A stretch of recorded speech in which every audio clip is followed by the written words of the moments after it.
Au moins 44 459 par an pour le parrainage citoyen. Risque du syndrome de 2019 Adjaratou bu ñu demee ba ci parrainage yi bu fekkee ni dañuy laaj 44 459 par an pour candidat bu nekk ndax la xewoon 2000 voilà au total ndax du mujj mel ni 2019 la xewoon am ñu bari ñoo xamante ne boo moytul sax duñu jàll wala ñu dem ba ca biir ay problème am ci jëm lépp jëm ci wàllum parrainage. waaw loolu moom il faudra s'y attendre. C'est clair que ci loolu la ñu jëm. Nabakoor parce que pour la toute bonne et simple raison que am na ci ay partis yoo xamante ne dañoo annoncé seen volonté wu participer ci élection présidentielle yu 2024. Mais je lis qu'il devrait d'abord recevoir un soutien suffisant du grand public. D'où la pertinence du parrainage. Pour passer cette étape-là. Mais tout candidat à la présidentielle doit recevoir entre 0,8 et 1% des signatures de l'électorat. Maanaam ces signatures doivent être collectées auprès d'un minimum de 2000 parrainages dans chacune des 7 régions. Au minimum sur les 14 que compte le Sénégal xam naa certainement donc ça va donner le chiffre bi nga xam ne moom nga annoncé léegi. Effectivement. Donc xam nga étape parrainage yi. L'objectif était justement ñu mën a réduire le nombre des candidats yi nga xamante ne dañuy présenté wu parce que dañuy wax naan. élection yi bu candidat ya bari. ñoom ñëpp ñu bàyyi leen ñu jàll bulletin ya dañuy bari. bu bulletin ya bari ca bureau de vote ba pour nga def sa tànneef ci sa candidat dafay jafe. Donc loolu moo tax ces politiques de parrainage là donte man personnellement j'ai jamais été d'accord. Pour la toute bonne et simple raison que man dama jàpp ne. Lii sama gis-gis et loolu bon enfin mën na bañ a intéresser qui que ce soit hein, mais pour man lii taaral démocratie mooy ne képp koo xamante ne am nga yéene bokk ñu bàyyi la nga bokk. Après nag faut voir parce que ne serait-ce que même bu dul question parrainage bi élection présidentielle dafa laaj ay moyens dafa laaj doole dafa laaj kàttan dafa laaj xaalis dafa laaj oto dafa laaj déplacement dafa bëri ay charges yoo xamante ne maanaam ku amul doole yi taxaw ci ay élection présidentielle doo am aspiration bi ndax nga bëgg nekk président taxul nga nekk président balaa ñoo wax sax ci ku kuy ànd ak yow ak ku lay gunge il faut déjà que nga am les moyens. Quand Nabakoor me dit que ci ay élections législatives am na candidat bu otom paan kookee bu bëggee nekk président xam nga loolu itam problème la. wala boo nga bëgg dem nekk président nga ne boog attends naa demander à ce que ñenn ñi nga xamante ne ñooy ànd ak man ñu gunge ma ci wàllu moyen. Peut-être que loolu c'est une nouvelle forme de politique boo xamante ne. À la limite ça n'a pas été demandé par Ousmane Sonko mais ñi nga xam ne ñooy ànd ak ñoom ñoo am yéene jàppale ko ci bépp action bu muy mëne mais lii jig Jean jigul Paul. Encore une fois li nga xamante ne maanaam mooy théorie bi ñuy tegal pour Jean. Théorie boobu mën na bañ a marché ci Paul. Parce que kenn ku ci nekk tolloowuloo ci wàllum bëgg-bëgg. ci xol ak ci tànneef ci li nga xamante ne moom mooy sénégalais yi nga xam ne ñooy bokk mais toujours est-il que les moyens sont importants pour que nga mën a aspirer à être un président de la république mënoo xëy noonu rek ne damaa bëgg a nekk candidat damay nekk candidat du noonu lay demee en réalité candidature boobu dana ko dee liggéey dafa am lu bari loo xamante ne da nga ko ciy dox beneen bi ci topp mooy le parrainage aussi est important ci benn côté effectivement mooy ne dina permettre candidat bi mën a natt boppam ci ndax am na mbooloo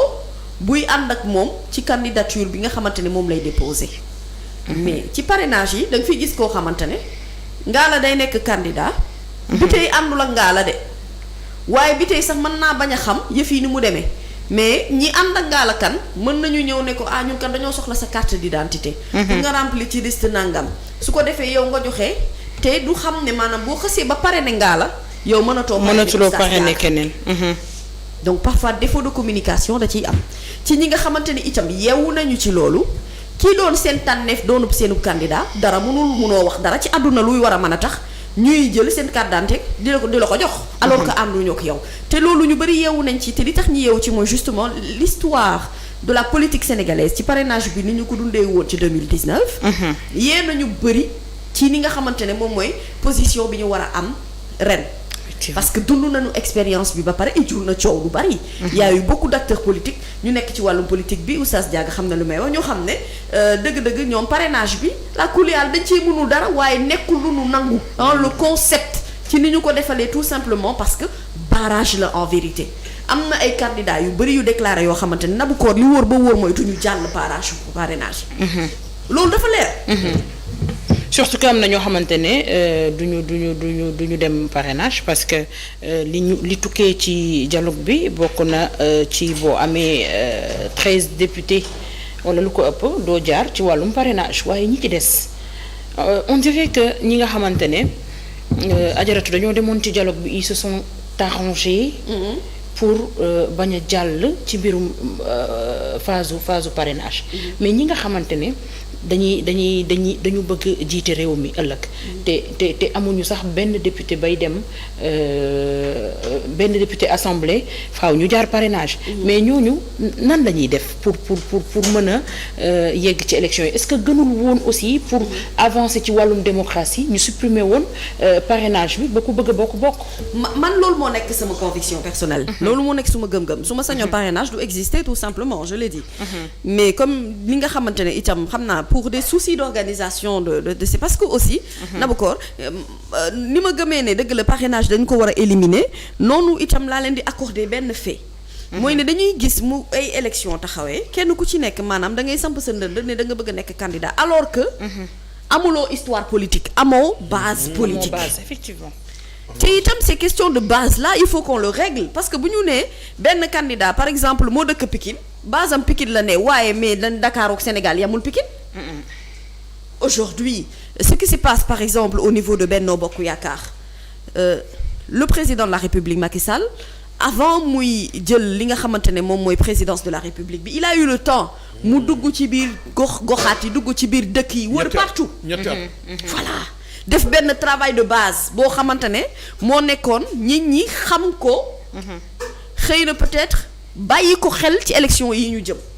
mais ñu ci bëri ci yenn candidats yi profilé wu ci biir au sein de Benno Bokk Yaakaar par exemple am na ci ñoo xamante ne base politique la ñu am mais bu weesoo seen base jeex na am na ñoo xamante ne ils ne font pas l'unanimité fii gis nañu fi ay turu candidats yoo xamante ne Nabou kenn xamuleen même bu fekkente ne dañuy yëngu ci wàllum politique maanaam fësuñu à tel point que boo demee benn dëkk bu mel ni Mbirkilaan nga tudd fa benn turub candidat li mu lay njëkk a laaj mooy kooku mooy kan te maturité politique boobu nit ñi dañu ko am xam nga parti politique yi dafa am lu bari ci lu liggéey bu ñu daan def boo xamante ne ñu ci bari ci ñoom dañu koo bàyyi parce que li ñu daan def ci ay wàllum congrès ak li nga xamante ne dañu ko daan def maanaam ci proximité dem ci biir askan wi xamal seenu parti xamal li nga xam ne mooy seen vision ñi ci bari ci ñoom defatuñ ko waaw bu fekkente ne nit ki xamul la mënu laa parrainer Nabou nit ki la xamul mënu laa parrainer te parrainage itam warul mën a dox sous le ci fonctionnement wu émotion maanaam diw daf maa neex rek dama koy parrainer déedéet boo dee parrainer nit it dafay fekk nga am yaakaar ci ne bu jàllee ci barrage yu parrainage yi bu doonee élection bu demee élection war naa mën a am yenn war naa mën a am yenn nombre de voix yi nga xamante ne moo koy permettre dëgg-dëgg ñu mën a wax ne kii am na représentativité mais en vérité c'est que aujourd'hui tous ces acteurs politiques ñu ci bari ci ñoom ñoo xamante ne ay candidats lañu bu ñu yeggee ci étape barrage yu parrainage yi Nabou dinañ xam ne lépp dëgg la parce que dajale ay signature wallahi du caaxaan dajale ay signature moo dul yomb te yombutul nag ci contexte bi ñu nekk nii actuellement n'oublions pas que le Sénégal dafa génn fan yi passé ci ay phase de transition yoo xam ne ay série de manifestations partout dans le pays série de manifestations yooyu dafa am lu ko conduire historiquement parlant ak ci wàllum politique te itam maanaam jeunesse su réew mi il faut pas croire que ñi nga xam ne ñoo nekk Ndakaaru nekk Thiès wala ci région yi gën a jege la capitale ñooñee ñoo am conscience ci réalité politique yi nañu jàpp itam ni am na koo xam ne mu nga dëkk Fuuta avant mënoon na voter parce que émotionnellement parlant xolam ak dënnam dafa am fu mu ko diriger sauf que léegi entre-temps ndaw yooyu jot nañu màgg nit ñooñu jot nañu am réalité politique te am nañu vécu Sénégal il faut ñu bàyyi di voter nit parce que wala di accorder nit parrainage wala signature parce que sama mbokk la wala parce que ñoo bokk xeet wala parce que am naa bëgg-bëgg gu ma nekk ci moom tey accorder nit parrainage wan ko ne man kat jox naa la certitude ne yow lay àndal ci élection yi parce que am naa yaakaar ne mën ngaa indi coppeeku ci réew mi ba ci man gox gi ma dëkk ak lu mu sori biir Sénégal Donc aujourd'hui cette récolte de parrainage ne va pas être chose facile non. pour les politiciens yi nga xam ne ou en tout cas ces candidats yi nga xam ne dañoo bëgg nekk président de la République ci Sénégal parce que doon président moo warul doon lu yomb à tel point que maanaam nit par des manœuvres politiques wala lijjanti ñu dañ ciy gis ñoo xamante ne le cas de Bougane Gueye Dany combien de fois il a été recalé pour des parrainages day dem ba day kaas ay tur ak ay sant ay point ay virgule ak ay itérément yoo xamante ne dañ koo bind ci ay lettres rek ñu ne waaw parce que nañu ko bindee nii ak par rapport na mu nekkee ca carte d'identité bi ni bokkul ñu ne kooku dindi nañu ko parce que wekkit boobu nga xamante ne dañu ko day seet di ko saytu bu baax xam nga ne Bougane bu doon wër rek Sénégal kon mooy ëpp parrainage ñëpp parce que moom ba mu tàmbalee wër du tey mais n'empêche il est recalé à chaque fois que muy dem ci ay élections mais am na ci ñoo xam ne dañu ne tekk rek xëy na amaana mais ñu ngi def liggéey de base boobu itam lu am solo la en termes de proximité par rapport ak li nga xam ne mooy en tout cas li leer ba leer mooy bu nu amee 50 candidats à l'élection présidentielle man gëm naa ne ñiy jàll bu nu matee 10 sax dana ëpp yëf yi nag jaay kàttan rek la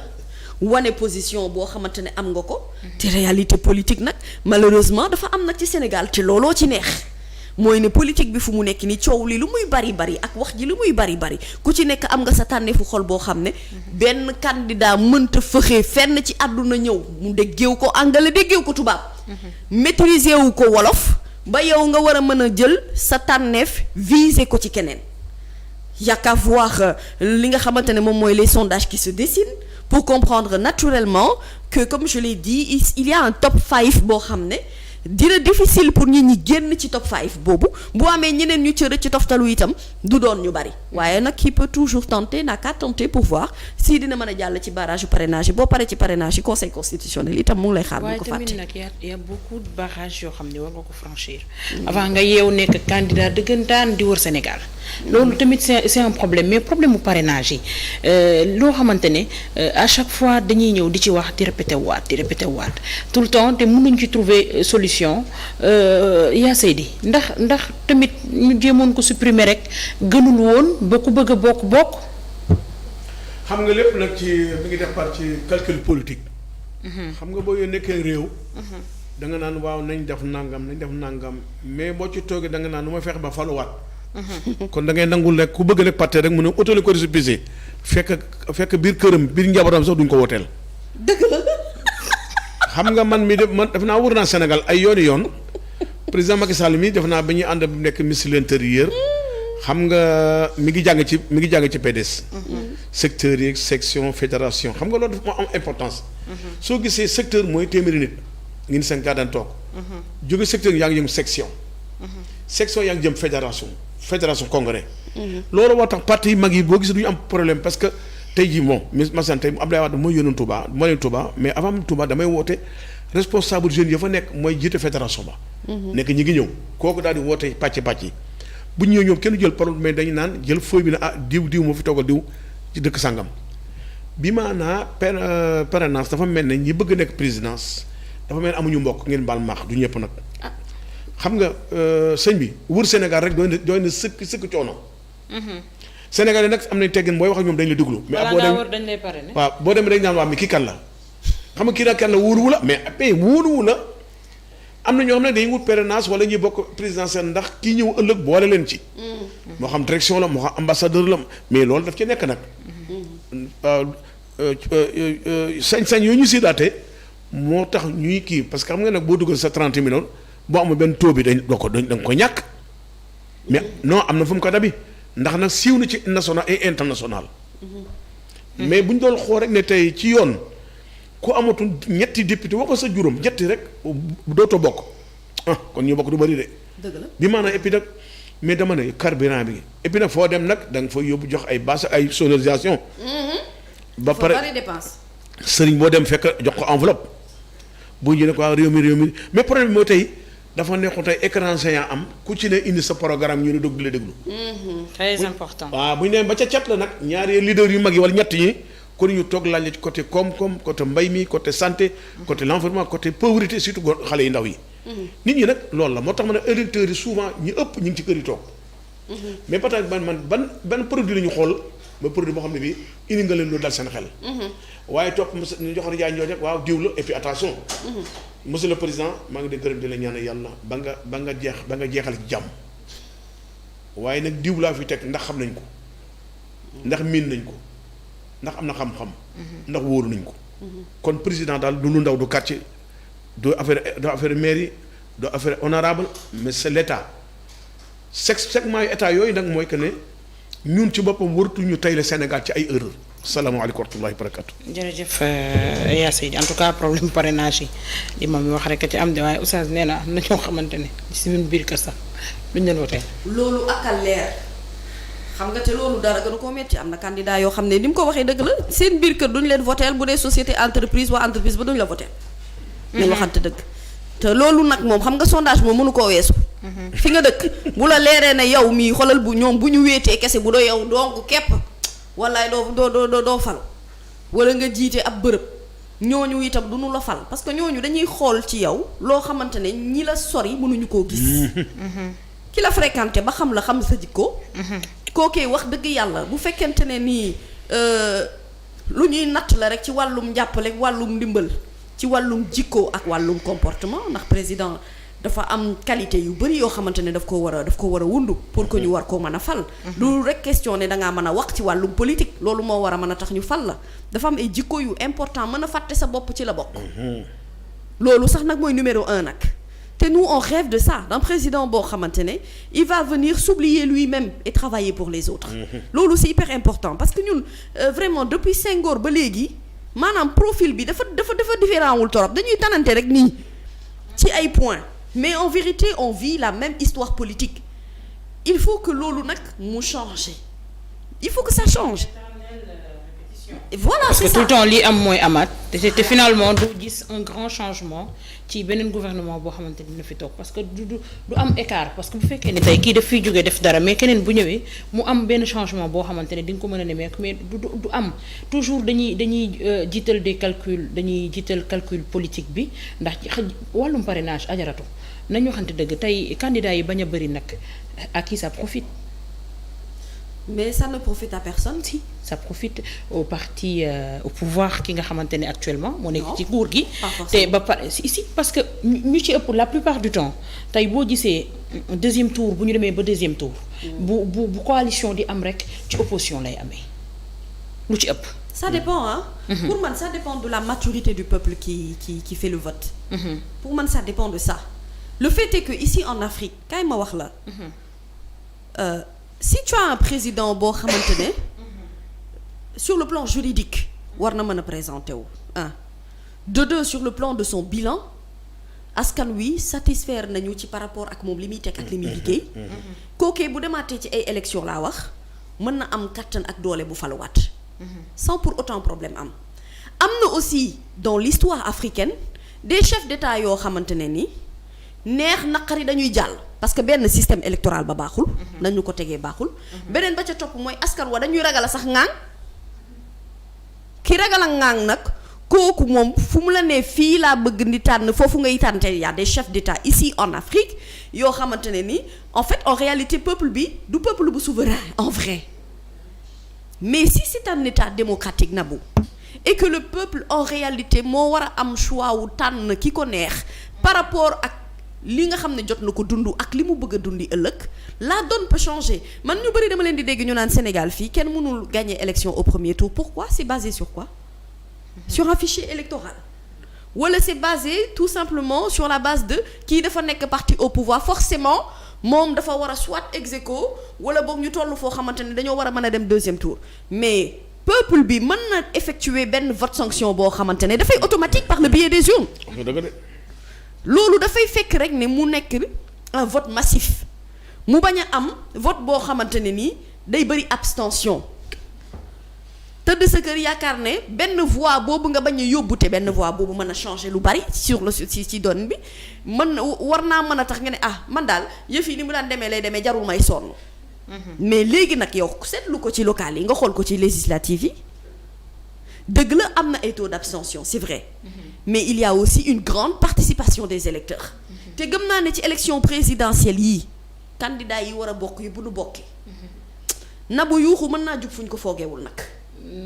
c'est vrai parce que li gën a bon mooy ngay dem ci ay élections yaakaar ni. yow da nga nekk ci pouvoir depuis maîtriser nga tous les rouages mais maîtriser woo en réalité la voix du peuple c'est ça le problème et le peuple dans un état démocratique moom mooy def li nga xamante ne moom mooy choix bi mooy changer la donne en vrai par rapport ak li nga xamante ne moo fi jot a xew surtout nag bu fekkente ne mu nekk ci dëkk boo xam ne dafa jóge ci ay jaar-jaar ak ay góomu xol yu wéragul. mais pour ça il faut qu'il y ait des élections transparentes. il faut ça.